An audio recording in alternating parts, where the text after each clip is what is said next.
வணக்கம், இது தமிழ் டைலாக் 2.0. அஜித் விஜய் அப்படின்னு நீங்கள் எடுத்துக்கிட்டாலும் சரி, இல்லை இந்த ஆர்டர் வந்து விஜய் அஜித் அப்படின்னு சொல்லிட்டு நீங்கள் எடுத்துக்கிட்டாலும் சரி, அது உங்கள் பார்வை சம்மந்தப்பட்டது. அடுத்து சூர்யா. இந்த 3 பேருமே பார்த்தீங்கன்னா ஒரே டைம் லைனில் விவாதத்துக்கு உட்படுத்தப்பட்டிருக்கிறாங்க. எக்ஸ் தளத்தில் பார்த்தீங்கன்னா குறிப்பாக அந்த விவாதம் இன்னும் தொடர்ந்துகிட்டே இருக்குது. ஆக்சுவலி பார்த்தீங்கன்னா 2 நிகழ்வுகள். ஒரு பக்கம் பார்த்தீங்கன்னா அஜித் வந்து அறிக்கை விடுறாரு, 33 வருஷம் திரைத்துறை பயணம் அப்படின்னு சொல்லிட்டு. இந்த பக்கம் பார்த்தீங்கன்னா அகரம் ஃபவுண்டேஷன் ஆண்டு விழாவை நடத்துகிறாங்க. 15 வருடம் முடிஞ்சிருச்சு. இவங்க 2 பேரும் இவங்க 2 பேரை பற்றின செய்திகளும் வர்றதுக்கான காரணங்கள் இருக்குது. சம்மந்தமே இல்லாமல் வாண்டடாக வந்து வண்டியில் ஏறி இருக்கிறாங்க விஜய் ரசிகர்கள், முன்னாள் ரசிகர்கள், இந்நாள் தொண்டர்கள். அகரம் ஃபவுண்டேஷன் பார்த்தீங்கன்னா 15 வருடத்துக்கு முன்னாடி பார்த்தீங்கன்னா விஜய் அப்படின்னு சொல்லிட்டு ஒரு விஜய் டிவியில் நிகழ்ச்சி நடத்தி சூர்யா ஆரம்பிக்கிறாரு. அதாவது வாய்ப்புகள் அற்ற, வசதி இல்லாத, நல்லா படிக்கக்கூடிய மாணவர்களை தேர்ந்தெடுத்து படிக்க வைக்கணும் அப்படிங்கிறது அவங்களுடைய நோக்கம். 100 பேர் அப்படின்னு சொல்லிட்டு ஆரம்பித்தது பார்த்தீங்கன்னா முதல் வருஷத்துலேயே 160 பேர் அப்படின்னு சொல்லிட்டு சூஸ் பண்ணி அவங்கள படிக்க வைக்க வேண்டிய கட்டாயம் வருது. அதற்காக திரும்பவும் நிதி வந்து திரட்டினாங்க அப்படின்லாம் அவரே சொல்கிறாரு. இப்போ அந்த அகரம் ஃபவுண்டேஷன் பார்த்தீங்கன்னா 15 வருஷத்தில் 6000க்கும் மேற்பட்டவர்களை படிக்க வச்சிருக்கிறாங்க. இதில் 51 டாக்டர்கள், 1000க்கும் மேலே இன்ஜினியர்ஸ், மற்ற பட்டதாரிகள் அப்படின்னு சொல்லிட்டு 6000க்கும் மேலே 98% சக்ஸஸ் ரேட் அப்படின்னு சொல்கிறாங்க. அகரம் ஃபவுண்டேஷனால் வாழ்க்கையே மாறுச்சு, எப்படியெல்லாம் மாறுச்சு அப்படின்னு சொல்லிட்டு அந்த சம்பவங்கள்லாம் அவங்க பகிர்ந்துக்கிட்டாங்க. அது எல்லாமே பார்த்தீங்கன்னா நெகிழ்ச்சியாக இருந்தது. அதனால் சூர்யாவை வாழ்த்தி பாராட்டி நிறைய பேர் பதிவுகளை போட்டாங்க. சில பேர் கம்பேர் பண்ணியும் பேசியிருந்தாங்க. கம்பேரிசன் வரும்ல, அதுலேயும் இப்போ விஜய் பார்த்தீங்கன்னா கட்சி ஆரம்பித்து முதல்வர் ஆகிற அந்த கனவுல இருக்கிறாரு. அப்போ இயல்பாக வரதானே செய்யும். கமல் சார் இப்போ எம்பி வேறு, அவர் பேசும்போது சொல்லியிருந்தார் 2017க்கு அப்புறம் பார்த்தீங்கன்னா மருத்துவர்களை அகரத்தால் கூட பார்த்தீங்கன்னா உருவாக்க முடியல. காரணம் இந்த நீட். நான் அரசியல் பேசலை, இங்கே கல்வி சார்ந்து தான் நான் பேசிகிட்டு இருக்கிறேன். இது நீட் வந்து எவ்வளோ பெரிய பிரச்சனையாக இருக்குது பாருங்கள், நம்ம பசங்களை படிக்க விடாமல் பண்ணிகிட்ருக்கு அப்படின்னு சொல்லிட்டு அதை பேசியிருந்தார். யூஸ்வலாக ரஜினி சார் தான் பார்த்தீங்கன்னா தன்னை தாழ்த்திக்கிட்டு மற்றவங்கள தூக்கி பாராட்டுவார். ஆனால் இங்கே பார்த்தீங்கன்னா கமல் சாரே தன்னை ரொம்ப ரொம்ப கீழே இறக்கி சூர்யாவை ரொம்ப பெருமையாக பேசியிருந்தார். சிவகுமார் சாரை வந்து கமல் சார் வந்து அண்ணா அப்படின்னு அவர் சொல்கிறதுனால இப்போ சூர்யா வந்து கமல் சாரை பற்றி பேசும்போதெல்லாம் சொல்லுவார், அண்ணான்னு சொல்கிறதா சித்தப்பான்னு சொல்கிறதா அப்படின்னு சொல்லிட்டு. இப்போ கமல் சார் வந்து பேசும்போது நான் என்னுடைய நற்பணி இயக்கம் அந்த பார்வையிலிருந்து பார்க்கும்போது இப்போ நான் சூர்யாவை தம்பின்னு சொல்கிறதா இல்லை அண்ணான்னு சொல்கிறதா அப்படின்னு நான் யோசிக்கிறேன் அப்படின்னு சொல்கிற அந்த விஷயம் இருக்குல்ல, அது ரொம்ப பெரிய விஷயம் இல்லை, பெரிய பாராட்டு. இதே நிகழ்ச்சியில் பார்த்தீங்கன்னா வழக்கறிஞர் அருள்மொழி பேசுகிறாங்க. அவங்க பேசும்போது இன்னும் சூப்பராக சொல்லியிருந்தாங்க. இங்கே இந்த மாதிரியான நல்ல விஷயங்களை செய்யும்போது பார்த்தீங்கன்னா வெறும் பாராட்டு மட்டும் வராது, வன்மமும் கூடவே சேர்ந்து வரும். வன்மத்தை வாரி கொட்டுவாங்க. குடும்பமாக சேர்ந்து நல்லது செய்கிறாங்கல்ல, அப்போ தான் அந்த மாதிரிலாம் கொட்டுவாங்க. இவங்களுக்கு வந்து குடும்பமாக சேர்ந்து தப்பு பண்ணுறதெல்லாம் கூட பிரச்சனை இல்லை, குடும்பமாக சேர்ந்து நல்லது செய்கிறது தான் இவங்களுக்கு பிரச்சனை அப்படின்னு சொல்லிட்டு அவங்க ஒரு பஞ்ச் அடிச்சுட்டு போயிருந்தாங்க. அப்புறம் சு வெங்கடேசன் அவரும் சொல்லியிருந்தாரு, நிறைய தடைகள் வரும், முட்கிரீடம் வரும், இதெல்லாம் வந்தால் கூட அதுக்கெல்லாம் தளராமல் நான் நல்லது செஞ்சுக்கிட்டே இருப்பேன் அப்படின்னு செய்கிறதுக்குல்ல, அதுதான் பெருசாக அதை செஞ்சு காட்டிட்டு இருக்கிறாங்க அப்படின்னு சொல்லிட்டு அவர் சொல்லிட்டு போனார். ஜெயரஞ்சன் சார் பேசியிருந்தார். அவர் வந்து பேசும்போது 55,000 கோடி வருஷத்துக்கு வந்து கல்விக்காக மட்டும் செலவு பண்ணுறோம், இதில் வந்து சத்துணவு கொடுக்குறோம்ல அந்த விஷயம்லாம், அதெல்லாம் அந்த அமௌண்ட்லாம் இதில் ஆட் ஆகல. அது இல்லாமையே அங்கே பேசிக் கல்வியிலேருந்து உயர்கல்வி வரை பார்த்திங்கன்னா நம்ம செலவு பண்ணுறது பார்த்திங்கன்னா 55,000 கோடி வருஷத்துக்கு அப்படின்னு சொல்லியிருந்தார். ஸோ அரசு எதுவுமே செய்யாமலாம் இல்லை, அரசு பெருசாக செஞ்சிட்டு இருக்கு, இன்னும் செய்ய போகுது. ஏன்னா இவர் திட்டக்குழுவில் இருக்கிறாரு, அவர் அந்த புள்ளி விவரத்தோடு சொல்கிறாரு. ஸோ செஞ்சிட்டு இருக்கிறாங்க. ஆனாலும் இந்த மாதிரியான என்ஜிஓக்கள் தேவைப்படுது. அவங்க செய்கிற விஷயம் இருக்குல்ல, அது இன்னும் பெருசாக தாக்கத்தை ஏற்படுத்துது. குறிப்பாக இந்த மாதிரியான என்ஜிஓ, குறிப்பாக அகரம் அப்படின்னு சொல்ல வரும்போது, அறம் அப்படிங்கிற ஒரு விஷயம் இருக்குல்ல, இங்கே டாக்டராக உருவாக்கிட்டோம். அந்த டாக்டர்ஸ் வந்து வேற ஒரு கார்ப்பரேட்டில் போயிட்டு ஒர்க் பண்ணி அப்படி சம்பாரிச்சுட்டு போகிறத தாண்டி இந்த சமூகத்துக்கு திருப்பி கொடுக்கணும் அப்படின்னு சொல்லிட்டு அவங்க வளர்ந்த இடத்துக்கே சில பேர் போயிட்டு எங்கே ரொம்ப கஷ்டப்படுற மக்கள் இருக்காங்களோ அங்கே தேடி போயிட்டு அங்கே பணத்தெல்லாம் பற்றி பெருசாக கவலைப்படாமல் அங்கே சர்வீஸ் பண்ணுறாங்கல்ல, அந்த அறத்தை வந்து இந்த அகரம் கொடுத்துருக்குது. செய்ய வச்சிருக்குது அப்படின்னு சொல்லிட்டு அவர் சொல்லியிருந்தாரு. வீரமுத்துவேல் சயின்டிஸ்ட் இருக்கார்ல, அவர் பேசும்போது இங்கே கோர் இங்கே டிபார்ட்மெண்ட் இருக்குல்ல, அதை எடுக்க மாட்டுறாங்க, அதுலேயும் ஃபோக்கஸ் பண்ணுங்க, இங்கே ஃப்யூச்சரில் என்னென்ன மாதிரியான இன்ஃப்ராஸ்ட்ரக்சர்ஸ்லாம் தேவைப்படுது. ஸோ அதனால் ஒன்லி இங்கே சாஃப்ட்வேர் அப்படின்னு சொல்லிட்டு போகாமல் கோர் டிபார்ட்மெண்ட்ஸ் இருக்குல்ல, ஹார்ட்வேர் இருக்குல்ல, அதுலேயும் கொஞ்சம் கான்சன்ட்ரேட் பண்ணுங்க, இல்லை அதுலேயும் ஃபோக்கஸ் பண்ணுங்க அப்படின்னு சொல்லிட்டு அவர் வந்து அட்வைஸ் கொடுத்துட்டு போயிருந்தார். இந்த மாதிரி நிறைய பேர் நிறைய விஷயங்களை பேசியிருந்தாங்க. ஸோ எங்கும் சூர்யா அப்படின்னு சொல்லிட்டு எல்லா இடத்துலையும் சூர்யா சூர்யா சூர்யா அப்படின்னு சொல்லிட்டு பாராட்டுதல் ஒரு பக்கம் போயிட்டே இருந்தா, இப்போ ஆப்போசிட்டில் யார் வருவாங்க சூர்யாவை அடிக்கிறதுக்கு? நிச்சயமாக வருவாங்க சங்கிகள். தமிழ்நாட்டுக்கும் தமிழ்நாட்டு மக்களுக்கும் எது நல்லதோ, யாராவது நல்லது செஞ்சாங்கன்னா அவங்கள பாராட்டுறதுக்கு திமுகவும் இடதுசாரிகளும் வரும். ஆனால் இந்த பக்கம் நேரடியாக ஆப்போசிட்டில் சங்கிகள் வந்து தமிழ்நாட்டு மக்களுக்கு நல்லது நடந்துடவே கூடாது அப்படின்னு சொல்லிட்டு வருவாங்க. அதுலேயும் இந்த தமிழக மக்களில் அவங்களும் அடக்கம் சில பேர் இங்கே பேசுகிறவங்க. ஆனாலும் பார்த்தீங்கன்னா தமிழர்களுக்கு விரோதமாகவே பேசிகிட்டு இருப்பாங்க. இதுதான் வரலாறு, அப்படி தான் பேசவும் போகிறாங்கன்னு வச்சுங்களேன். அப்பப்போ பார்த்தீங்கன்னா இந்த தம்பிகள் போயிட்டு அவங்க பக்கத்தில் நின்றுப்பாங்க. இப்போ பார்த்தீங்கன்னா தற்குறிகள் அப்படின்னு சொல்லிட்டு ட்ரோல் பண்ணப்படுற இந்த தாவேக்கா இந்த தொண்டர்களும் பார்த்தீங்கன்னா இவங்களை தற்குறிகள் சொல்லிட்டு வெளில ட்ரோல் பண்ணுறாங்க. நாமளும் அதை வந்து இங்கே திரும்ப ரெஜிஸ்டர் பண்ணோமா அப்படின்னா காரணம் இருக்குது, அதை எண்டில் பேசுவோம். இப்போ இவங்களும் பார்த்தீங்கன்னா அந்த சங்கிகளோட போய் நின்றுக்கிறாங்க. நின்றுக்கிட்டு நீ வந்து சீட் பண்ணுற, நீ ஃப்ராடு பண்ணுற, நீ பிளாக் மணியை ஒயிட்டாக மாற்றுறதுக்கு தான் இந்த மாதிரிலாம் பண்ணுற அப்படின்னு சொல்லிட்டு வன்மத்தை வாரி கொட்டிக்கிட்டு இருக்கிறாங்க சூர்யா மேலே. டாப் மார்க் எடுத்த ஸ்டூடெண்ட்ஸை கூப்பிட்டு அவங்களுக்கு சிறிய உதவித்தொகை ஊக்கத்தொகை கொடுக்குறது வந்து நல்ல விஷயந்தான். அதை விஜய் மட்டும் வந்து பண்ணல, விஜய் மட்டும் வந்து ஆரம்பிக்கல, அது காலங்காலமாக நடந்துகிட்ருக்கு. நிறைய என்ஜிஓ இது மாதிரி பண்ணியிருக்கிறாங்க, பல வருஷமாக பார்த்துட்ருக்குறோம். அந்தந்த ஏரியாவில் இருக்கிற ரோட்டரி சங்கங்கள் இதை பண்ணியிருக்கு. இப்போ விஜய் வந்து பண்ணுறாருன்னா நல்லதுதான், அதை நம்ம பெருசாக விமர்சிக்க வரல. நமக்கு விமர்சனம் எங்கே வருது அப்படின்னா, இவர் தொகுதியிலேருந்து இல்லை மாவட்டத்திலேருந்து 3 பேராக கூப்பிட்டு வர்றாருன்னா சரி, கூப்பிட்டு வர்றீங்க, அவங்களோட ஃபோட்டோ எடுத்துக்கிறீங்க, நாள் ஃபுல்லாக நிற்கிறாரு தெரியுமா அப்படின்றாங்க. வந்தவங்க கூட தான் நாள் ஃபுல்லாக வந்து காத்துக்கிட்டு இருந்தாங்க. நல்லது தான், சரி வர வச்சார், ஃபோட்டோ எடுத்தார், அங்கே உணவு கொடுத்தாங்க, அவங்களுக்கு அந்த ஊக்கத்தொகையை கொடுத்து அனுப்புகிறாங்க. இதை கொடுத்ததுக்கே உடனே என்ன போடுறாங்க, இளைய காமராஜர். அதாவது இவங்க தான் சொல்லிட்டு இருப்பாங்க இந்த பக்கம் திமுக விமர்சிக்கும் போது விளம்பர மாடல் ஆட்சி அப்படின்னு சொல்லிட்டு. அந்த விளம்பர மாடல் ஆட்சி கூட இந்த அளவுக்கு விளம்பரம் பண்ணலீங்க. பெருசாக சம்பவம் பண்ணவங்களே அந்த மாதிரி சொல்கிறது இல்லை.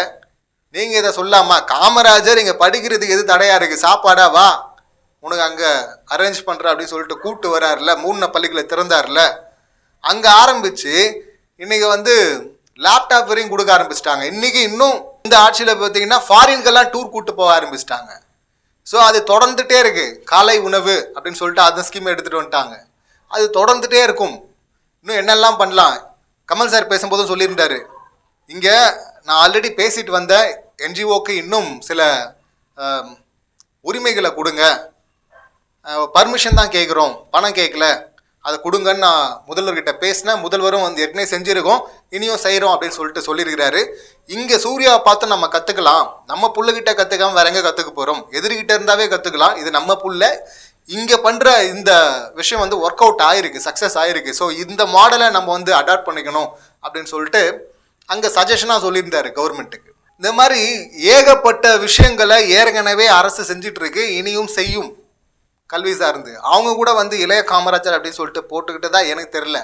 ஆனால் இங்கே ஊக்கத்தொகை கொடுத்துட்டு இளைய காமராஜர் அப்படின்னு சொல்லிட்டு விளம்பரம் பண்ணுறீங்க. இது எல்லாரும் பண்ணுறது தானே. இதில் வந்து சூர்யா விமர்சனம் பண்ண வராங்க இவங்க. சூர்யா விமர்சனம் பண்ணுறதுக்கு உங்களுக்கு தகுதியே கிடையாது. ஒரு பக்கம் விஜய் ஊக்கத்தொகையை கொடுக்குறாரு, அதோட நிப்பாட்டிக்கிறாரு. ஆனால் அகரம் வந்து ஊக்கத்தொகை கொடுக்கறது இல்லை. இங்கே +2 முடிச்சதுக்கு அப்புறமா காலேஜ் படிக்கிறது இருக்குல்ல, அதுதான் பெரிய விஷயம். இதில் 51 மருத்துவர்கள், 1000க்கு மேலே இன்ஜினியர்கள், இன்னும் மற்றவங்கெல்லாம் பட்டதாரிகள் எப்படி உருவாக்குனாங்க? அது அவ்வளோ சாதாரண விஷயமா? வீட்டில் இருக்கிறவங்க உறவினர்கள் இப்படி சப்போர்ட் பண்ணி ஜெயிக்கிறது, முன்னேறதே பெரிய விஷயம். அதுவே பல இடத்துல நடக்காது. அப்படி இருக்கும்போது அங்கே பேரண்ட்ஸ் இல்லாதவங்க, இல்லை சிங்கிள் பேரண்ட் இருக்கிறவங்க, ரொம்ப வறுமையில் இருக்கிறவங்க, நல்ல மார்க் எடுத்தவங்க, அப்படின்னு சொல்லிட்டு அவங்கள தேடி போய் பிடிச்சி சரியான ஆளை சூஸ் பண்ணி, அதுக்கு ஒரு ஃபார்மேட் வச்சு சரியான ஆளை சூஸ் பண்ணி அவங்கள கூப்பிட்டு வந்து சீட் வாங்கி கொடுத்து அவங்களுக்கு ஃபீஸ் கட்டி அவங்கள தொடர்ந்து ஃபாலோ பண்ணி வாலண்டியர்ஸ் வச்சு ஏதாவது பிரச்சனை இருக்கா அப்படின்னு சொல்லி கேட்டு இந்த வருஷமும் பேசியிருந்தாங்க. எல்லா வருஷமும் இது பேசப்படும். தமிழ் வழியிலே +2 வரையும் படிச்சுட்டு வந்தோம்னா காலேஜில் இந்த மாதிரி இன்ஜினியரிங் காலேஜ் இல்லை மற்ற படிப்புகளுக்கே போகிறவங்க ரொம்ப கஷ்டப்படுவாங்க. ஏன்னா அங்கே ஃபுல்லாகவே இங்கிலீஷ் இருக்கும். இங்கே வந்து ஒரு 5 எஸ்ஏ இல்லை 3 எஸ்ஏ படித்தா போதும், பேசிக்காக தெரிஞ்சால் போதும் சில விஷயங்கள் +2ல். ஆனால் அங்கே காலேஜில் மொத்தமாகவே இங்கிலீஷில் இருக்கும். கேள்வியே புரியலையே அப்படிங்கிற மாதிரி தான் சுச்சுவேஷன் அங்கே இருக்கும். ஸோ அது பெரிய கஷ்டம், அதை தாண்டுறது. அந்த மாதிரி சுச்சுவேஷனில் அவங்களுக்கு சப்போர்ட்டும் கொடுத்து கடைசி வரை கூட இருந்து அவங்க பிளேஸ்மெண்ட் ஆகிற வரையும், ஏன் சில பேர் வந்து மேரேஜ் அட்வைஸ்லாம் கேட்குறாங்க அப்படிலாம் கூட சொல்லியிருந்தாங்க. ஸோ அந்த அளவுக்கு வாழ்க்கையோட கூடவே இருந்து சப்போர்ட்டாக இருக்கிறாங்கல்ல வாலண்டியர்ஸ், அவங்க வந்து தங்களுடைய நேரத்தை கொடுக்குறாங்க. ஸோ அப்படி கொடுத்து அவங்க கரியரில் போய் செட் ஆகிற வரையும் கூட இருந்து வழிநடத்துது அகரம். அது வந்து சாதாரண விஷயம் இல்லை. இது நீங்கள் யாரோடமே எடுத்துகிட்டு போய் கம்பேர் பண்ண முடியாது. மற்ற எந்த நடிகரோடவோ இல்லை மற்ற எந்த என்ஜிஓவோட எடுத்துகிட்டு போய் கம்பேர் பண்ண முடியாது. அப்படி பண்ணிட்டு இருக்கிறாங்க. அப்படி ஒருத்தர் பண்ணால் அவர் மேலே வந்து வன்மத்தை கொட்டை வந்துட்டு இருக்குங்க டுபாகூர்கள். அவங்களோட போய் கூட நின்று கத்திக்கிட்டு இருக்காங்க இந்த தொண்டர்கள். என்ன பிரச்சனை அவங்களுக்கு? என்னன்னா அவர் வந்து கருப்பணத்தை வெள்ளையாக மாற்ற ஒரு டெக்னிக்கா. அப்படி மாத்திரன்னா நார்மலாக அவங்கள மாதிரி ஊக்கத்தொகை கொடுத்துட்டு போயிடலாமே. சீட் பண்ணுறவங்கலாம் ஒரு நாள் இந்த ரூட்டை எடுக்கவே மாட்டான். இந்த ரூட்டை எடுக்கிறவங்க அந்த மாதிரி தரக்குறைவான வேலையெல்லாம் பண்ணவும் மாட்டாங்க. இந்த ஃபங்க்ஷன்ல பேசும்போது டிடி நச்சுன்னு மண்டையிலே ஒன்று கொட்டியிருப்பாங்க. உச்சபட்ச மார்க் எடுத்தால் தான் டாக்டர் ஆக முடியும் அப்படின்னு சொன்னால் எங்கள் பசங்க அதுக்கு ஆசைப்பட்டோம், டாக்டர் ஆகட்டும் அப்படின்னு சொல்லியிருந்தாங்க. கரெக்டில். ஆனால் இங்கே ஊக்கத்தொகை கொடுத்த நம்ம அண்ணன் என்ன சொல்லியிருந்தாரு? நீட்டு மட்டும்தான் உலகமா, ஒரே ஒரு துறையை மட்டும் தேர்ந்தெடுத்து இதில் தான் சாதிப்போம் அப்படின்னு நினைக்கிறதெல்லாம் சாதனையா? அப்போ நீங்கள் என்ன பண்ணிட்டு வந்தீங்க? நீங்கள் வந்த உடனே உங்களை ஏற்றுக்கிட்டாங்களா மக்கள்? இல்லை, ஏகப்பட்ட நிராகரிப்பு இருந்ததில்ல. இன்னும் அசிங்கமும் படுத்தினாங்கல்ல, தப்பாக எழுதுனாங்கல்ல, கேவலமாக எழுதுனாங்கல்ல. அதெல்லாம் தாண்டி வந்து இளைய தளபதி ஆகி அதுக்கப்புறம் தளபதியாகி மாஸ் ஹீரோவாக நிற்கிறார்ல. இப்படி எனக்கும் நிறைய கஷ்டம்லாம் இருந்துச்சு ஆரம்பத்தில். ஆனாலும் நான் வந்து ஸ்டடியாக நின்னேன், ஃபோக்கஸாக நின்னேன், உழைச்சேன், வந்துட்டேன். நண்பன் படத்தில் சொல்லுவார்ல, பிடிச்ச துறையை தேர்ந்தெடுத்துக்க அப்படின்னு. அப்படி வந்தேன் அப்படின்னு சொல்லிட்டு அதை அட்வைஸாக கொடுக்காம இங்கே வந்துட்டு இது மட்டும்தான் உலகமா அப்படின்னா, இப்போ இன்னும் இந்த சங்கிகள்லாம் வந்து இதுக்கு பதிவு போடுறா அப்படின்னு சொல்லிட்டு ஏதோ 1-2 வீடியோ எடுத்துகிட்டு வந்து சின்ன பசங்க பேசுகிறது, நீட்டால் தான் நாங்கள் ரொம்ப கஷ்டப்படுற ஃபேமிலி டாக்டர் ஆகிட்டோன்றதும், இல்லை நீட்டுனால தான் நாங்கள் வந்தோம், நீட்டுலாம் நாங்கள் வந்திருக்க மாட்டோன்றதெல்லாம், அதெல்லாம் சங்கிகள் எப்பவுமே அப்படி தானே பண்ணுவாங்க, உளருவாங்கல்ல. ஏன்னா மொத்த சீட்டும் எங்களை தான் இருந்தது, எங்கள் பசங்களுடையதாக இருந்தது. இது எங்கள் மக்கள் காசில் உருவாக்கப்பட்டது காலேஜெலாம். இது வந்து நீங்கள் தனியாக ஒரு எக்ஸாம்னு வச்சு, இதில் விஜய் வந்து அனிதா மரணத்துக்கு வீட்டுக்கே போனார். அப்படி போய் சப்போர்ட் பண்ணவர் இந்த வார்த்தையை பேசலாமா முதல்ல? இது மட்டும்தான் எப்படி சொல்லுவீங்க? இது இன்னும் நம்ம தங்கிகள் வளர்கிற மாதிரி இருக்கல. எல்லாருமே டாக்டர் ஆகிட்டா, எல்லாருமே எப்படி ஆகிடுவாங்க முதல்ல? இங்கே டாப் மார்க் நிறைய பேர் எய்ம் பண்ணுறாங்க. டாப் மார்க் யார் எடுத்தாங்களோ அவங்க ஆகணும் அப்படின்னு சொல்லிட்டு ட்ரை பண்ணுறதுல என்ன தப்பு இருக்குது? நீ உச்சபட்ச மார்க்குன்னு ஒன்று வச்சிருக்கிற. 1180க்கு மேலே எடுத்தவங்களும் டாக்டர் கனவை காணாதீங்க அப்படின்னு சொல்கிறதுக்கு நீ யார் முதல்ல? அதுவும் எடுத்தவன் வந்து சொல்லவே மாட்டான் இதை. அப்படி என்னன்னே தெரியாத, இல்லை அதை தொடக்கூட முடியாத தற்கூறிகள் தான் பார்த்தீங்கன்னா இப்படியெல்லாம் வந்து சொல்கிறது. டாக்டர் ஆகும்னா இவ்வளோ ஸ்கோர் பண்ணோம் அப்படின்னு சொல்லிட்டு வச்சிருக்கீங்கன்னா, அந்த ஸ்கோரை எடுத்தவங்க ஆசைப்படுறாங்க. இல்லை அந்த ஸ்கோர் எடுக்க முடியாதவங்க அவங்க வேறு டிபார்ட்மெண்ட்டுக்கு போயிட போகிறாங்க. ஆசை இருந்தாலும் அவன் நம்ம பெருசாக எய்ம் பண்ணோம், மார்க் எடுக்க முடியல அப்படின்னு சொல்லிட்டு. பிரச்சனை எங்கே வருது அப்படின்னா, நீங்கள் வேறு ஒன்று எடுத்துகிட்டு வரீங்களா நீட் அப்படின்னு சொல்லிட்டு, அங்கே தான் பிரச்சனை வருது. இங்கே அகாடமிக்கில் படிக்கக்கூடிய நல்லா படிக்கக்கூடிய ஸ்டூடெண்ட்ஸ் அதை கிளியர் பண்ண முடியலன்னா பிரச்சனை அங்கே இருக்குது. இந்த என்ட்ரன்ஸ் எல்லாம் முன்னாடியே வச்சு ட்ரையல் பார்த்துட்டு அதுக்கப்புறம் இது தேவையில்லைன்னு சொல்லிட்டு தூக்கிட்டாங்க. அப்படியே எப்பயோ அடித்து துவச்சி தூக்கி போட்ட ஒரு விஷயத்தை தான் வேற ஒரு வடிவில் எடுத்துகிட்டு வந்துருக்கிறாங்க. இது 2017க்கு முன்னாடி கிடையாது, மேடம் ஜெயலலிதா பீரியட்லையும் கிடையாது, அதுக்கு முன்னாடி டிஎம்கே பீரியட்லையும் கிடையாது. அப்படி இருக்கும்போது எப்போ வந்துச்சு உள்ள? எப்போ ஒரு ஆளுமை இல்லையோ அப்போ உள்ளே வந்துச்சு. இது அதான் பிரச்சனை. இவங்க இதை பேசுகிறான்னாக்கா உடனே திமுக ஆட்சி வந்தால் ஒழிச்சிடும். ஆமாம் சொன்னாங்க ஒழிச்சிடும் அப்படின்னு சொல்லிட்டு. திமுக கூட்டணி ஆட்சி அமைஞ்சுது அப்படின்னா எஸ் இங்கே வந்திருக்காது, இந்த வருஷம் கிடையாது அப்படின்னு சொல்லிட்டு கேன்சல் பண்ணியிருப்பாங்க. 2 முறை மசோதாவை போட்டு அனுப்புகிறாங்க, அதுக்கு ரிப்ளை இல்லை. கையெழுத்து இயக்கம் நடத்துகிறாங்க, தொடர்ந்து அதை பேசுகிறாங்க, சட்ட போராட்டம் நடத்திட்டு இருக்கிறாங்க, இவ்வளவும் பண்ணிட்டு இருக்கிறாங்க. ஆனால் நீங்கள் சொன்னீங்களே செய்யலையே அப்படின்னா ஏன் செய்ய முடியல? கண்ட்ரோல் யார்கிட்ட இருக்கு அதை பார்க்கணும்ல. யார் தடையா இருக்கிறா அவங்களெல்லாம் விமர்சனம் பண்ணணும். இப்போ தடையா இருக்கணும் சப்போர்ட் பண்ணுறவங்களாம் ஓடி வந்துக்கிட்டு அவங்க வந்து நீ சொன்னியே செய்யலையே அப்படின்னா இந்த தற்குறிகளுக்கு நம்ம என்ன சொல்கிறது, என்னத்தை புரிய வைக்கிறது? இது புரியாமல்லாம் பேசல, புரிஞ்சுக்கிட்டே உளறிட்டு இருக்குங்க.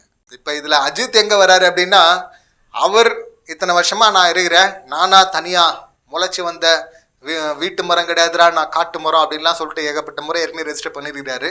யாருடைய உதவிகள் இல்லாமல் நானாக வந்தேன், என்னையே நானே செதுக்கிட்டே வந்ததுரா அப்படின்னு சொல்லிட்டு அவர் படம் டைலாக்லாம் இருக்குல்ல. ஸோ அதே போல் சொல்லிட்டு என் ரசிகர்களை என் சுயநலத்துக்காக நான் யூஸ் பண்ணதே கிடையாது, பண்ண மாட்டேன் அப்படின்னு சொல்கிறாரு. இப்போ இதை எடுத்துகிட்டு வந்தும் கனெக்ட் பண்ணுவாங்கல்ல. இப்போ இவர் யூஸ் பண்ணுறதில்ல அப்படின்னா அப்போ யார் யூஸ் பண்ணுறாங்க? வேற யார்? நம்ம அண்ணன் தான் அப்படின்னு சொல்லிட்டு அப்படி சில விமர்சனங்களை வச்சா, இப்போ விமர்சிக்கிறவங்களுக்கு இவங்க பதில் சொல்லாமல் நேராக போயிட்டு மறுபடியும் அதே தான் அஜித்தை கொச்சப்படுத்துகிறோம் அப்படின்னு சொல்லிட்டு அவருக்கு எதிரான பதிவுகளை தொடர்ந்து போட்டிருக்கிறாங்க. விஜய் அஜித் அப்படின்னு சொல்லிட்டு வரும்போது ரசிகர்களை கையாளுறாங்களே, இதில் வந்து எனக்கு விஜய் சார் பக்கம் தான் நான் நிற்கிறேன். அஜித் சார் பண்ணுறதுல எனக்கு உடன்பாடு இல்லை, பண்ணதில்லை. அதான் ஒரு படத்தில் கூட ஒரு வசனம் வரும், பெரிய பெரிய தலைவர்கள் பின்னாடி நின்ன மக்கள் சக்தி இது உங்கள் பக்கத்தில் வந்திருக்கு, இது விட்டுறாத. ஒரு படம் அப்படின்னு நினைக்கிறேன். ஸோ இதை விட்டுறாத அப்படின்னு சொல்கிற மாதிரி ஒரு வசனம் வரும். ஸோ எல்லார் பின்னாடியும் வந்து இந்த மாதிரியான மக்கள், அதுவும் இளைஞர்கள் படை வந்து சேர்ந்துராது. அப்படி ஒரு பெரும் படை வந்து கடவுளே அஜித்தே அப்படின்னு சொல்லிட்டு இருக்கு. இவர் முன்னாடியே பார்த்தீங்கன்னா எஸ் மிஸ்யூஸ் பண்ணுவாங்க சில பேர், சில தவறுகள் நடக்கும். அது மேலே ஆக்ஷன் எடுக்காமல் மொத்தமாக நான் கலைச்சிட்றேன் அப்படின்னு சொன்னதில் எனக்கு உடன்பாடு இல்லை. அவர் கலைச்சிட்டு போயிட்டார். கலைச்சாலும் இவங்க விடுறதா இல்லை. அவர் பேரை எங்கே சொன்னாலும் அந்த அரங்கமே அதிர்ற அளவுக்கு பார்த்தீங்கன்னா கத்துறாங்க. இவ்வளோ அன்பை இவங்க காட்டுறாங்க. அவர் பார்த்தீங்கன்னா என் வேலை நான் ஃபோக்கஸாக இருக்கேன், ஆடியோ லான்ச் கூட வரமாட்டேன் அப்படின்னு சொல்லிட்டு அப்படி போயிட்டு இருக்கிறாரு. இப்படி போகிறவங்களாம் தான் தேடி தேடி போவாங்கன்னு சொல்லுவாங்கள்ல. ஸோ அந்த மாதிரி தான் இங்கே ஒன்று நடந்துகிட்ருக்கு. இதை அப்படியே விட்டு போகிறதில்ல. இப்போ பர்சனல் விஷயமா பார்க்கும்போது இவங்கெல்லாம் வச்சுக்கிட்டு இவங்க பண்ணுற தப்புக்கெல்லாம் நான் வந்துட்டு பேசிகிட்டு இருக்க முடியாது, முட்டு கொடுத்துட்டு இருக்க முடியாது. ஆளை விடுங்கப்பா சாமி, நான் என் வேலையை பார்க்குறேன், எனக்கு இன்னொரு ஆம்பிஷன் இருக்குது, கார் ஓட்டுறது, கார் ரேசிங், நான் அதில் போகிறேன் அப்படின்னு சொல்லிட்டு எனக்கு இது பார்க்குறதுக்கே டைம் போதும், சரியாக இருக்குது, எனக்கு வேறு தலைவலிலாம் எனக்கு வேணாம் அப்படின்னு சொல்லிட்டு அவர் போயிடுறாரு. எல்லா நடிகர்களுமே பார்த்தீங்கன்னா ஆரம்பத்தில் ஆசைப்பட்டவங்க தான், இவ்வளோ பெரிய க்ரௌட் நமக்கு வராதா, ஃபேன் ஃபாலோவிங் இருக்காதா அப்படின்னு. ஒரு கட்டத்துக்கு மேலே வந்ததுக்கு அப்புறம் பார்த்தீங்கன்னா ஐயோ இது வேணாப்பா அப்படின்னு சொல்லிட்டு போகிறதுல என்ன அர்த்தம் இருக்குது? அது ஒரு பெரிய பவரை வந்து ஜஸ்ட் லைக் தட் அரசியலுக்கு தான் வரணும் அப்படின்னு கிடையாது, அதை வேஸ்ட் பண்ணிட்டு போகிற மாதிரி இருக்குல்ல, கலைச்சிட்டு போகிறது அப்படிங்கிறது. அப்படி இல்லாமல் இவர் அரசியலுக்கு வர்றதெல்லாம் சூப்பர், அதெல்லாம் பாராட்டுறேன். அரசியலுக்கு வரட்டும், இன்னும் பண்ணிட்டோம். ஆனால் சரியான ஆட்களை வச்சுக்கிட்டு சரியாக வழி நடத்துகிறாரா அப்படின்னா அது இல்லையே. நம்ம ஏற்கனவே 2 வீடியோ போட்டிருக்கிறோம். 3ஆவதும் பார்த்தீங்கன்னா திரும்பவும் இது தனி வீடியோவாக பண்ணணும்னு நினச்சேன். எத்தனை முறை தான் இப்போ தொடர்ந்து இதையே பண்ணிகிட்டே இருக்குது.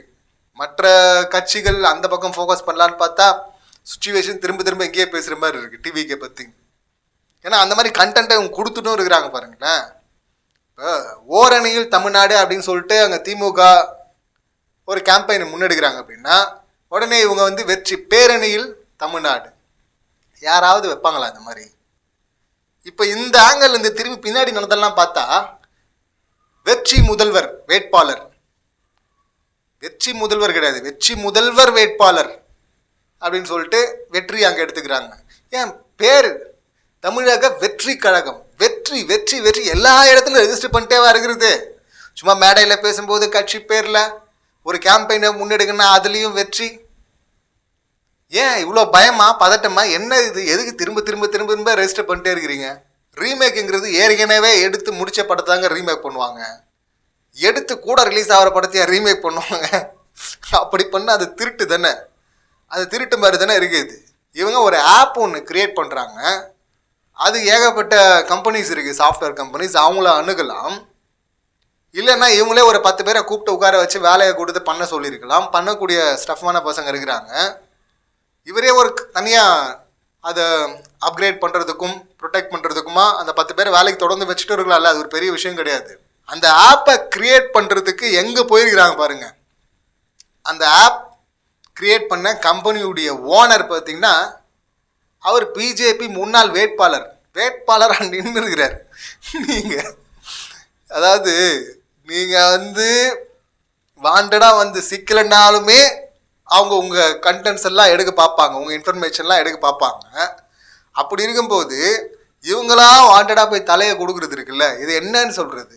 இல்லை மற்றவர்களுக்கெல்லாம் ஓடிபி தேவையில்லை, பட் நிர்வாகிகளுக்கு ஓடிபி தேவை அப்படின்றாங்க. ஓ, எடுத்துகிட்டு போய் கொடுத்துருக்கேன், நீ கொடுக்கலனாவே வேவு பார்ப்பாங்க உன்னை. இப்போ எடுத்து போய் கொடுத்துருக்குற வேற மொத்தமாக சிக்கிறீங்க அப்படின்னு தானே பார்க்கணும். யாராவது இதை பண்ணுவாங்களா? அதாவது செய்கிற எல்லாத்துலேயுமே ஒரு தற்குறித்தனம் வெளிப்பட்டே இருந்தால் எப்படி? உங்களுக்கு ரொம்ப முன்னாடி போயிட்டு வரலாறுலாம் கூட தெரிய வேணாங்க, இப்போ சமீபத்தில் நடக்கிற வரலாறுலாம் தெரிய வேணாவா? அரசியலில் என்னெல்லாம் பண்ணுறாங்க, இவங்க என்னெல்லாம் பண்ணியிருக்கிறாங்க, என்னெல்லாம் பண்ணுவாங்க, இதெல்லாம் தெரிஞ்சுதாங்க நீங்கள் மூவ் பண்ணணும். என்னங்க உங்களுடைய கட்சியுடைய ஆப்பு அதில் எல்லாருமே இருக்கிறீங்க, விஜய் சார் உட்பட. அப்படி இருக்கும்போது எடுத்துகிட்டு போயிட்டு யார்கிட்டங்க கொடுக்குறீங்க? அப்போ உண்மையாகவே நீங்கள் பி டீமா, யார் நீங்கள் அப்படிங்கிற அந்த டவுட் வரதானே செய்யும். இது கூட தெரியாமல் போய் மாட்டிக்கிட்டோம் அப்படின்னு நீங்கள் சொன்னீங்கன்னா உங்களை தற்கூரின்னு சொல்கிறதுல தப்பே இல்லைல்ல. அந்த மாதிரி தானே பண்ணிட்டு இருக்கீங்க. உங்களால் கனவுல கூட நினச்சி பார்க்க முடியாத ஒரு விஷயத்த அகரம் பண்ணிகிட்டு இருக்கு, சூர்யா பண்ணியிருக்கிறாரு. அதில் இந்த மாதிரி தற்கூரித்தனமாக அவரை கொச்சைப்படுத்தி பேசுகிறோம், அந்த நல்ல விஷயத்தை கொச்சைப்படுத்துகிறோன்னு வந்தீங்கன்னா அப்புறம் தற்கூரிகள் மேக்ஸ்ன்னு தானே சொல்லுவாங்க. சூர்யா பேசும்போது இந்த கல்வியின் முக்கியத்துவத்தை சொல்கிறதுக்காக அப்போ ஒரு குறும்படம் எடுத்தோம். அதில் விஜய் அவர்கள் நடிச்சிருந்தார், மாதவன் அவர் நடிச்சிருந்தார், சூர்யா, ஜோதிகா அவங்க எல்லாருமே நடிச்சிருந்தாங்க. அதை சொல்கிறார்ல, அதை ரெஜிஸ்டர் பண்ணி அந்த கிரெடிட்டை கொடுக்குறாருல. அப்படி இருக்கும்போது இதை சொல்லாமல் விட்டுருந்தா கூட ஒரு கோபத்தில் சின்ன அளவில் அணில் மாதிரி ஒரு கான்ட்ரிபியூஷன் பண்ணியிருக்காருப்பா எங்கள் அண்ணன் அப்படின்னு சொல்லிட்டு லேசாக கோபப்பட்டிருந்தா கூட பரவாயில்ல. ஆனால் அந்த கிரெடிட்டையும் அவர் கொடுக்குறாரு. மற்றவர்களால் செய்ய முடியாத ஒரு பெரிய சாதனையை சூர்யா செஞ்சிட்ருக்கிறாரு, செய்ய போகிறாரு. அகரம் செஞ்சிட்ருக்கு. அவ்வளோ வாலண்டியர்ஸ் தொடர்ந்து அதை செஞ்சுட்டு இருக்கிறாங்க, நேரத்தை கொடுத்துட்ருக்குறாங்க, டோனர்ஸ் நிறைய பேர் கொடுத்துட்ருக்குறாங்க. நாங்கள் சும்மா தான் இருந்தோம். ஆனால் சிலர் பாருங்கள் இல்லை டிஎம்கேவை சார்ந்தவர்களே பாருங்கள் சூர்யாவை பாராட்டணும்னா சூர்யாவை பாராட்டாமல் எங்கள் அண்ணன் இழுத்துட்டு இன்டைரக்டாக முடிச்சு போட்டு விட்டாங்க, அதனால தான் நாங்கள் கொந்தளிச்சோம் அப்படின்னு சொன்னால் யார் உங்களை முடிச்சு போட்டாங்களோ அவங்கள தான் நீங்கள் எதிர்க்கணுமே தவிர, இப்போ அவர் பண்ணிகிட்ருக்காரு சூர்யா, நல்ல விஷயம், நாங்கள் எங்கள் அளவில் நாங்கள் பண்ணிகிட்ருக்குறோம், இன்னும் பெருசாக பண்ணுவோம் அப்படின்னு சொல்லிட்டு அப்படி தான் அதை எடுத்துகிட்டு போகணும். அதை விட்டுட்டு சூர்யாவை நீங்கள் கொச்சப்படுத்துறீங்க அப்படின்னா உங்களை தற்குறிகள் சொல்லாமல் வேறு என்னன்னு சொல்லுவாங்க? மேடை போட்டு ரைமிங்காக பேசுகிறது, ஊக்கத்தொகை கொடுத்துட்டு விளம்பரம் பண்ணுறது, இது பத்தாது. அகரம் மாதிரி இறங்கி முடிஞ்சால் வேலை செய்யுங்க, இல்லைன்னா ஓரமாக நின்று பாராட்டுங்க. இல்லை அதுக்கும் மனசு இல்லைன்னா ஓரமாக உட்காந்து வாயை மூட்டு வேடிக்கை பாருங்க. அந்த செயலை கொச்சப்படுத்த வராதிங்க. தமிழ்நாட்டு மக்கள் ஒருபோதும் இதை அனுமதிக்க மாட்டாங்க. சூர்யா மாதிரியோ அகரம் மாதிரியோ இறங்கி வேலை செஞ்சீங்கன்னா அப்போ தெரியும் நீட் தேவையில்லாது அப்படின்னு சொல்லிட்டு. அப்போ நீட்டுக்கு எதிராக நீங்களே களத்தில் நிற்பீங்க. அது மாதிரி செய்யாதனால்தான் உங்களுக்கு அது புரியல. நில்லுங்க களத்தில், அப்புறமா புரியும் அப்படின்னு தான் சொல்லணும். இந்த சம்பவங்களை நீங்கள் எப்படி பார்க்குறீங்க, உங்கள் கருத்துக்கள் என்ன அப்படிங்கிறத கமெண்ட் பண்ணுங்கள். மீண்டும் அடுத்த வீடியோவில் சந்திக்கலாம். நன்றி, வணக்கம்.